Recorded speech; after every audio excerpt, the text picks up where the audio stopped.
تعمیر سلطان مراد خان۔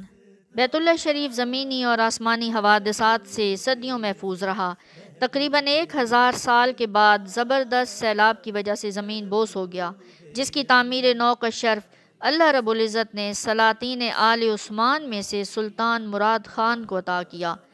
علامہ طاہر کردی رحمۃ اللہ علیہ سلطان مراد خان کی تعمیر کی تفصیلات بیان کرتے ہوئے لکھتے ہیں کہ حجاج بن یوسف نے 74 ہجری بمطابق 693 عیسوی میں کعبہ شریف تعمیر کیا۔ اس کے بعد کبھی کبھار اس کی اصلاح و مرمت تو کی جاتی رہی، مگر اسے منہدم کر کے نئے سرے سے تعمیر کرنے کی نوبت نہ آئی۔ اس تعمیر کے 966 سال بعد مکہ مکرمہ اور اس کے گرد و نواح میں اتنی شدید موسلادھار بارش ہوئی کہ جس کی نظیر تاریخ میں پہلے نہیں ملتی، سو ایک زبردست سیلاب آیا جس کے سبب کعبہ شریف منہدم ہو گیا، اور 1040 ہجری میں سلطان مراد خان نے اسے پھر تعمیر کیا۔ اس کے بعد علامہ طاہر کردی رحمۃ اللہ علیہ لکھتے ہیں سلطان مراد خان کی تعمیر کردہ یہی عمارت ہمارے اس زمانے تک قائم چلی آ رہی ہے۔